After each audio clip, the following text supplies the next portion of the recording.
One of the first steps in this journey is to book an appointment with either a general provider or a gynecologist, also referred to as an OBGYN.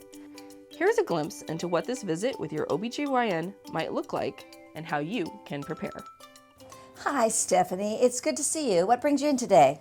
Hi, Dr. Lambert. I really bleed a lot during my periods. I've always bled this way, but I'm just starting to wonder if I bleed more than normal.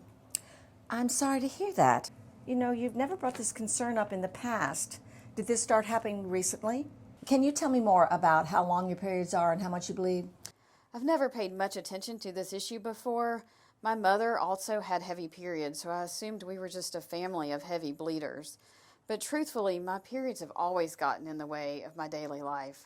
I often run through 6 or 7 super tampons on my heaviest days and 3 or 4 normal tampons on my other days. Do you use a period tracker app or some other method of tracking your periods? Can you show me?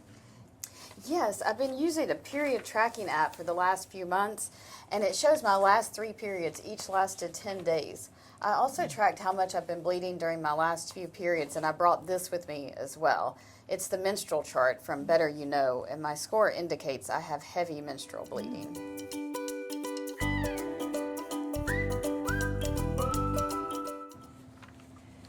Doctors may not always understand what you mean when you say, I bleed a lot during my periods. They are clinical. They need numbers and data. So we recommend that you bring in some tools or some resources to help them better understand your specific experience. This menstrual chart that Stephanie has been using for the past few months and has brought in for me to review is incredibly helpful.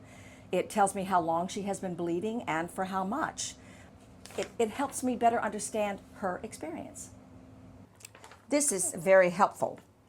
You were prescribed oral contraceptives, specifically birth control pills, in the past. Have you been taking them in the past few months as you've been filling out this chart? No, I haven't been taking them regularly. Well, to address the heavy periods, I recommend you go back on the birth control pills. The pill will help you bleed less during the day and for a fewer number of days. I just don't know if I feel comfortable restarting birth control pills right now. I'm more concerned with what is causing my heavy bleeding, and I would like to see that get treated. Yeah, well, there are a number of things that could be causing your heavy bleeding. I want to collect some blood work and see what your blood count is. You know, you might be anemic. I wanted to talk to you about whether you think I may have a bleeding disorder. I was Googling heavy menstrual bleeding, and I found this Better You Kow website where I took a validated risk assessment tool. I brought the results in for you. The Better You Kow materials are also available on the CDC website. I filled out their healthcare diary, and it seems like in addition to the heavy periods, I have a number of other symptoms. I've always had frequent nosebleeds that can last 30 minutes or more, where I have to pack my nose full of gauze and tampons. My gums bleed often, even though my dentist says my gums are healthy. I brought in some pictures for you. You know, I don't see this on your medical history. Let me update that for you. And thank you for telling me. Does anyone else in your family have a bleeding disorder? No one in my family has ever been diagnosed with a bleeding disorder. I know my mom and grandmother had abnormally heavy periods and nosebleeds and also bruised easily, but no one ever brought up bleeding disorders, so they were never tested for having one. Oh, well, you do have the symptoms of a bleeding disorder, and you might have a bleeding disorder, but they are very rare. And there are a number of other common issues we should rule out first. Let me see whether you have a low blood count and check your thyroid, and we can go from there. Okay, thank you very much. When should I expect the results, and what are the next steps?